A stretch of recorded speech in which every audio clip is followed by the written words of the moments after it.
കുടിപ്പിച്ചിട്ടുണ്ട്, എത്ര ആളുകളെ കണ്ണുനീര് കുടിപ്പിച്ചിട്ടുണ്ട്. ഈ പാപം തീർക്കാൻ കഴിയോ? ഉപ്പ മരിച്ചിട്ട് കടമുണ്ടെങ്കിൽ മക്കൾ ഏറ്റെടുത്ത് വീട്ടുമെന്ന് സങ്കല്പിക്കാം. അതേ സക്കാത്ത് നോമ്പ് പോലത്തെ കാര്യങ്ങൾ ഉണ്ടെങ്കിൽ മക്കൾക്ക് പരിഹരിക്കാൻ കഴിയുമെന്ന് സങ്കല്പിക്കാം.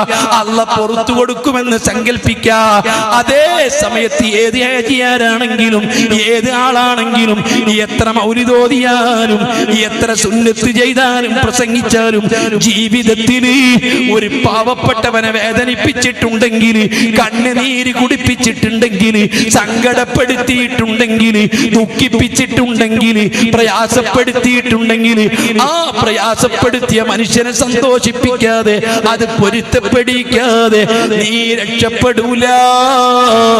മക്കൾ ഏറ്റെടുക്കൂല, കുടുംബം ഏറ്റെടുക്കൂല, സമൂഹം ഏറ്റെടുക്കൂല. ധർമ്മം കൊണ്ട് തീരൂല, പ്രാർത്ഥന കൊണ്ട് പരിഹരിക്കൂല.